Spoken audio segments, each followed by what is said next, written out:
Hello, young minds of class 8. I'm your English grammar digital mentor. Today we will start with the chapter number 1 of our books, which is parts of speech. So open your books, pick up your pens, and let's get started. So let's start with the starter. We are 8 in numbers. Some or all of us can complete a sentence or a speech. So these are prepositions, adjectives, nouns, pronouns, verb, adverb, conjunction, and interjection. So let's start with point A, which is parts of speech. According to their usage, all the words in English language are divided into 8 parts. These are called parts of speech. Point number B is there are part B. The 8 parts of speech are as follows: nouns, pronouns, adjectives, verb, adverb, preposition, conjunction, and interjection. Let's start with part C, which is nouns. A noun refers to the name of a person, place, thing, or an animal. Examples of nouns are Vikram, Mia, Mumbai, Guwahati, book, laptop, tiger, horse, etc. Nouns are of 5 kinds.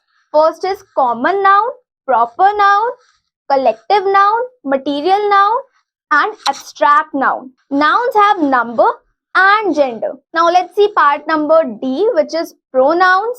A word used in place of noun is called pronoun. Examples of pronoun are I, we, you, he, she, it, they, mine, yours, myself, himself, etc. Pronoun can be further classified as personal pronoun, reflexive pronoun, emphasizing pronoun, demonstrative pronoun, interrogative pronoun, possessive pronoun, distributive pronoun, and indefinite pronoun. Now students, did you know, like nouns, pronouns also have number and gender? Now let me ask you an oral question. Is noun or pronoun an essential part of speech? You have to find the answer and write that answer in your notebooks. With that, let us start with the point number E, which is adjective. An adjective is a word that qualifies or tells something more about the noun. Examples of adjectives are a good girl, a lovely dress, 10 boys, every day, little water. Adjectives are of following kinds: adjectives of quality, adjectives of quantity, adjectives of number, demonstrative adjectives, distributive adjectives, interrogative adjectives, and possessive adjectives. Now let's see part number F, which is verb. A verb is a word used to denote an action or being or possession. Examples of verb are Varun ran. This shows action. Raj is a good boy. This shows a being. My uncle has a new car. This sentence shows possession. Now verb has 3 main forms. First, it is present. It is called the first form. Next is past. This is called the second form. And the third is the past particle. The next is the past participle. It is called the third form. Now let's see the example of verb. Varun sings sweetly. Second is Varun sang a sweet song. The first sentence shows the present. The second one shows past. Third point is Varun has sung a sweet song. This sentence shows past participle. Now let's start with part number G, which is adverb. An adverb is a word that adds something to the meaning of a verb, an adjective, or another adverb. Examples are Raj listened to his teacher carefully. Adverbs are of the following kinds. First, adverb of manner. Second, adverb of place. Third, adverb of time. Fourth, adverb of degree. Fifth, adverb of frequency. And then last is interrogative adverb. Now let's see part H, which is prepositions. A preposition is a word placed before a noun or a pronoun to show its relation with some other words in the sentence. For example, the book is on the table. Next part is part number I, which is conjunction. Conjunction is a word used to join words, groups of words, or sentences. For example, Ram and Rohit are friends. Part number J is interjection. A word that expresses some sudden feeling like joy, sorrow, anger, surprise, etc.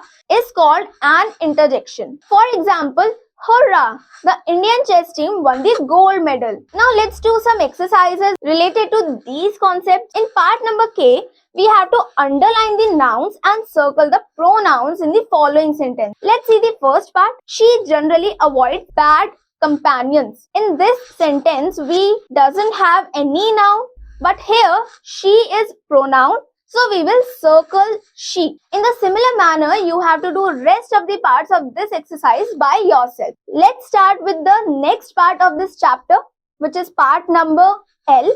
In this part, we have to circle the verbs and underline the adverbs in the following sentence. First part is, she placed the cup carefully on the table. So here, placed is a verb.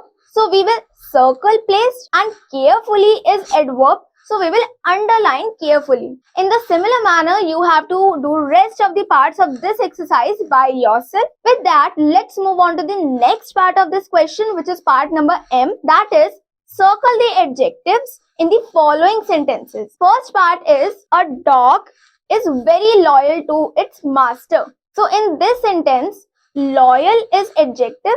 So we will circle the word loyal. In similar manner, you have to do rest of the three parts of this exercise. Let's move on to the next one, which is part number N. In this, identify the prepositions in the following sentence and circle them. Let's see the first part of this exercise. She will be there by 4 o'clock. So in this sentence, by is our preposition.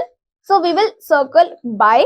In the similar manner, you have to do rest of the three parts of this exercise. With that, let's move on to the next part of this chapter, which is part number O. In this part, we have to fill in the blanks with suitable conjunctions. Let's see the first part. She likes to eat apples dash oranges. Since she likes to eat both, so we will write here and. So our sentence will become, she likes to eat apples and oranges. In the similar manner, you can do rest of the parts of this exercise. Let's see the another part, which is part number P. Here we have to make sentences using the given interjections. First one is hurrah. So hurrah we use when we are happy. You can make any sentence. For example, you can write hurrah, tomorrow we are going for a picnic. Like this, you can use any sentence, and in this way you have to do rest of the parts of this exercise by yourself. Let's see another part of this chapter, which is part number Q. Here we have to observe the highlighted word and take the correct option. Let's see first part. First part says, Mr. Rao is an honest man. Here, honest is adjective. So we will take adjective in this part. In the similar manner, you have to do rest of the parts of this exercise by yourself. With this, we are at the end of this chapter. So thank you very much. We'll meet in the next class.